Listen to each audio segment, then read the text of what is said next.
Nu gaat hij dus mee. Ja, dan gaat hij mee. Jij mag hier weer? Jij mag hier weer gaan zitten? Ja. Niet gaan. Als je dan toch zit.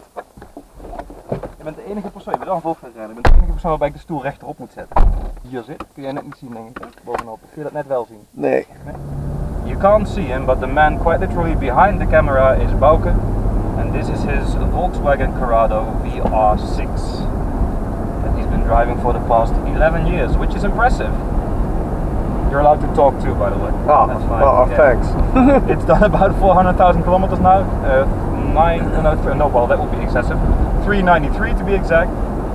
And as far as I can remember, you've only replaced, as you just said, 2 starter motors and what's that called again? A coil. Coil, right? Yeah. And this one still has 1 coil.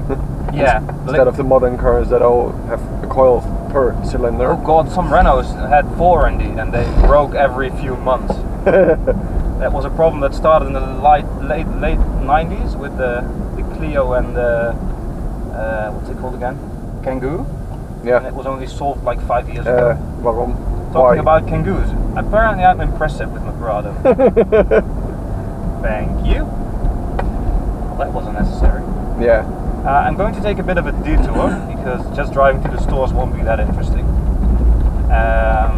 So yeah, you've been having this car. You bought this car from a kind of a shady person, I remember, because it was there. Yeah. And it was lowered and it had a big amplifier in the back and like the whole boot was like filled with audio. Yeah, literally. Shizzle. So everything about this car should have put you off from buying it. Yeah. But you still did. Actually, yeah, it does have some damage, but then all the VR6 Corrados sort of do. Well, yeah, most of them. Yeah, if you find a good one, grab it because they're rare. The prices, like for now, at this moment, are like in excess of 15,000 euros, like for a good solid one. For a good solid one, yeah. Because there's no denying this is not a good solid one anymore. No, because the roof is tilted. Yeah, somewhat. And all the body parts on the nose are new or replaced, so it had a bit of a crash. It's not worth saving this one. It's not. Well, not for the money it would cost. Exactly. But it is impressive because you've been saying you wanted another car for, I think, 6 years now. Really? Yeah. Alright. And you're still driving it. And because it won't stop. It won't. That's the thing. It's not like you're maintaining it like immaculately. No. Quite the opposite, I'd say. I mean, you did in the beginning. You did give it a complete engine overhaul, which was worth it in the end. Because I thought you were mad for doing that because it was much more expensive than actually. Whoa, truck! I'm not sure where it is going. Towards me for now. Okay. Just put it on the parking lot. You want a new car because I can just stand here. And then would roll over it. Yeah. Anyway. Well, with that said and done, where were we? Yeah, so the car didn't have a lot of maintenance, which actually makes it more impressive because it doesn't break down. It refuses to break. It's impressive. It's actually still driving. I mean, I drive it every year or so once, so I get to see the differences. And to feel the difference. Yeah, and you can definitely feel that it's getting older. I tell you that every time I drive it. I mean, there's getting more and more play on everything, but it's still not a bad driving car by any means. Well, it was a good car to begin with. Yeah, that helps. Yeah. But it still doesn't feel like completely worn out. It feels like it's in need of some attention, well, quite rightly so. Impressive. So it's the VR6 model, so it's the 6-cylinder with 190 horsepower. Yeah. Go to the front wheels, which was a bit of a risky thing back in the day. And but according to Top Gear, it works. Yeah, Top Gear thinks it's a future classic. Old Top Gear, always. Yeah. Yeah, the Richard Hammond and Richard Hammer. It's Clarkson is the Hammer guy, really. But okay, yeah. And it's how can I describe how it drives like no other car I've driven, which is interesting because when you first got it, I was like, well, it's just a Volkswagen, and I didn't really see what made it special compared to any other Volkswagen. But now that I've driven a few more Volkswagens, which helps, I do notice that it's got a very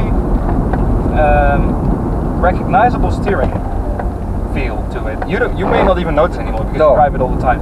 But it's super light.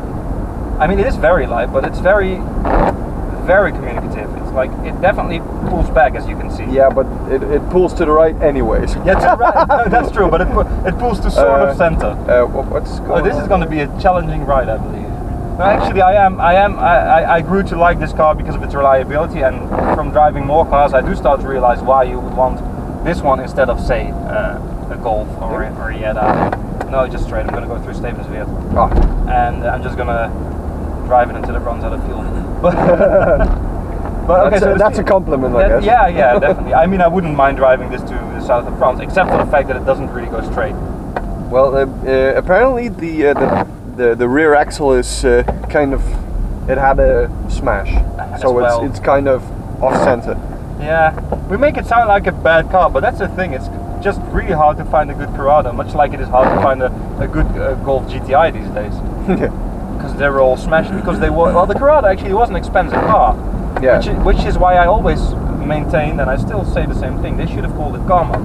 Yeah. They shouldn't have called it Volkswagen. They should have just made a sub-brand that's not quite Porsche and not quite Volkswagen, but they never did that. Even though it does say Karmann right here, you can't see it, but right below the gear lever it says Karmann, which I think is quite cool. Yeah. It's like the Gia effect, only slightly cooler. Fuel. I don't know all these English words for fuel consumption. Yeah, for fuel consumption. So this is 9.2 in 100. It says. What are you actually doing? And there goes the camera. Really? Yeah. Oh, that sucks. Wait a second. We have to reposition that. You also said your rear windscreen wiper is broken now, right? Yeah, but don't use it. Because it will stop halfway? I'm not sure. It might cause fire.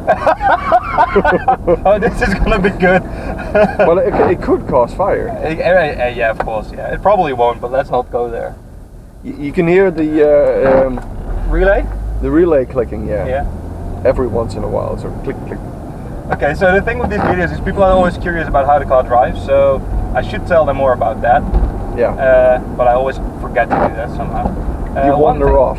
I wander off. One thing I always notice is how easy it is to drive this car slowly and comfortably, which I think is something every fast car should have. Because let's be honest, it should do 0 to 60 in what, or 0 to 100 kilometers in what, 6.9, right? Yeah. Which is by no means slow, not even for today's standards. And it probably won't do that anymore. Let's be honest. I mean, wow. Well, the engine's fine.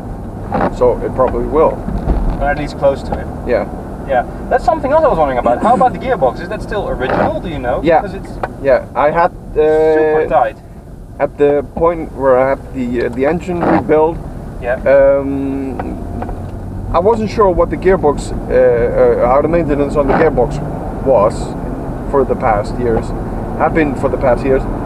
So I just for being sure, I had it flushed twice. Yeah. Okay. Well, fine. Yeah. So I had it like new fluid went in. Yeah. And then I had to go back like one time to the guy for the new oil. Yeah. Already after 1,500 kilometers or something like that. And then I had new fluid installed again. Which seems to work because it's very, very tight. Especially considering that. Wait, this is my drag strip moment. Give me a second. Yeah, and it's warm, so it's right. Exactly. That's why. But there's some loose rocks here. Okay. Yeah. 190 horsepower, flat on the floor. I mean, it is quick. Let's be honest. Okay, that's 100. So let's leave it at that. That is still very quick. It's comfortably quick, I'd say. Speaking of comfort, your window rubbers are dead. It won't close anymore, like totally. The window? Yeah. Oh, okay. Is that it? Okay. I think it's out of the rails in the inside the. Yeah, could be. Yeah. Inside the door. This is actually. This is kind of cool. Sorry for the. It's fine. It's fine. At this point, I don't really. This car is getting to be some sort of experiment because you're actually just wondering how long it will last. Yeah. And it's still not in any way feeling like it's going to go up. It doesn't surge. It pulls fine. It brakes great. It shifts great. I have no reason to. I mean, I have no reason to not drive this car to the south of France. Yeah. Something else I like, by the way, about this car is that it doesn't have the oversensitive braking of later Volkswagens. You actually have to apply some pressure in order to brake. And I like that much more. That's also a thing Bouke does. He has this radio he bought in 1999. Yeah. It's a Sony Minidisc radio, for anyone who remembers that stuff. And it is starting to give up the ghost now, which is impressive as well, as it's now 18 years old and has been used daily. Yeah.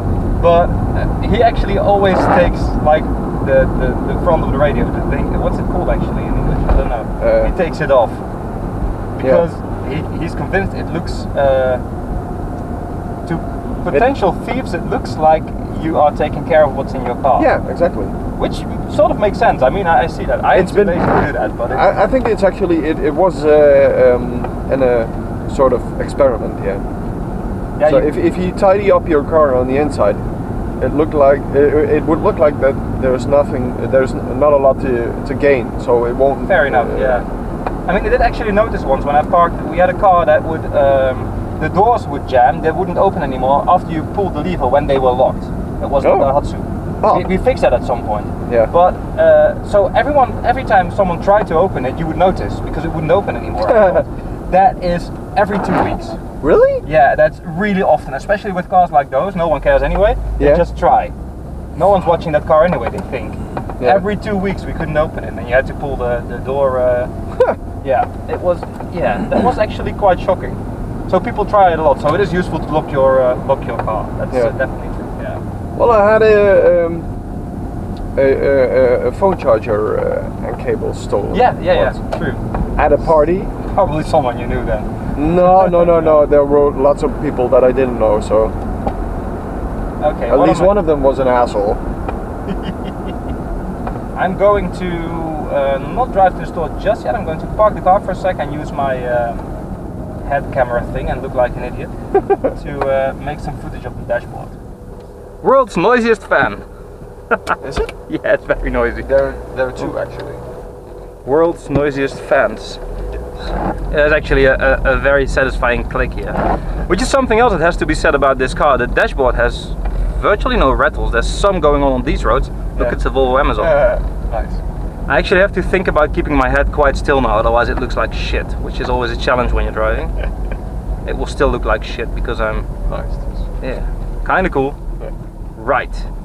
Since there's no one here, let's try the horn. That's nice. I like that. But yeah, the rev counter is going up to 6.5, which is actually not that impressive. Somehow it's quite a lazy engine in a way. It's not a high revving thing. No, but which I prefer. The more cylinders usually of course, means, yeah. like the less revs. Yeah.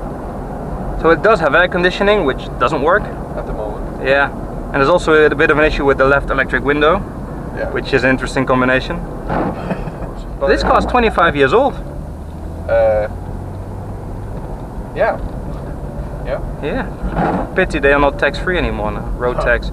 It used to be like that in the Netherlands. When a car was 25 years old, you'd have to pay no more road tax. Now that's 40 years old. Oh, this is gonna make everyone seasick. What? They're moving off my head. So you did have a problem with your ABS sensors, right?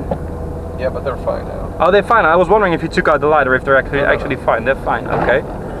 So this is what it looks like to drive a Corrado. It's actually an interesting dashboard because it's got this weird switch here for the lights. I'll just turn them on now. Is that on now? Yeah, that's on. Why does the light go on and off again?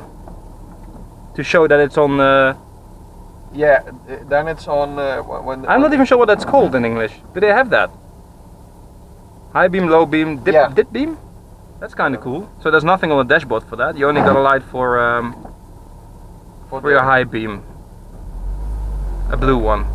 I like how they didn't actually make the icons light up, but they have like little LEDs, I think they're LEDs, right? Yeah. Next to the icons. Which makes it very clear. I mean, you can always see what they will do. In many cars you can't see them until they light up. Yeah. It's actually impressive how it doesn't torque steer that much for a, let's be honest, damaged car that's front wheel driven and that's from this era. Yeah. They actually did a good job. Actually, whoa, what the hell? It's an interesting day today. People are doing stupid stuff. And why is he standing like this there? Because Hyundai. Yeah. Oh, you'll fit. I know, but I'll be careful about it. I actually want to show you guys the radio because it's kind of it's cool retro. Have a look. Hope you can see. But apparently it's not willing to read non-pre-recorded discs anymore, so it's gotta go. You're gonna have to find you another radio. Oh, hello. But it's actually, I remember we had a friend back in the day that didn't dare to drive. What the hell is he doing? Being a Hyundai again. We had a friend back in the day that didn't dare to drive this car because he was afraid it would be too fast for him to handle. But it's actually very not intimidating. No. Even... Oh. What? Oh. Nice. Go get it. Even all-round visibility is quite good actually. It's not horrible for a sports car. For a coupe. A coupe. We never say coupe here, we say coupe, but yeah, a coupe. All in all, this car has become quite an impressive affair of reliability. Yeah. We're gonna go get some food because we haven't had breakfast yet, and it's what, 4 p.m. I'm sorry. So we figured, because Bauke has been saying he wants to sell this car for actually more like get rid of this car for a long time. I figured I'd make this video before it's gone all of a sudden. Well, I wouldn't be too surprised if you still had it in a year from now. Or two. I actually wonder what you can still get for it. For this? Yeah. No, I don't think that much. 1,000? No. No? I don't think so. I think 500, it's... Really? much. Yeah. That's actually sad. What are you doing? Man? Where's your logo, man? Yeah, idiot. I actually don't think that's an ugly car, by the way. They're kind of nice. Maybe something for you, I don't know. Too old? I think so. Hasn't this car proven to you that that doesn't matter? No, but this is not any car. Oh, that's what. Yeah, I get what you mean. Yeah, it has to be old or cool. Are the wheels straight? I'm not quite sure actually. No, They are. Sorry for your tires. No, that's fine. Off. Off. Let's get some food.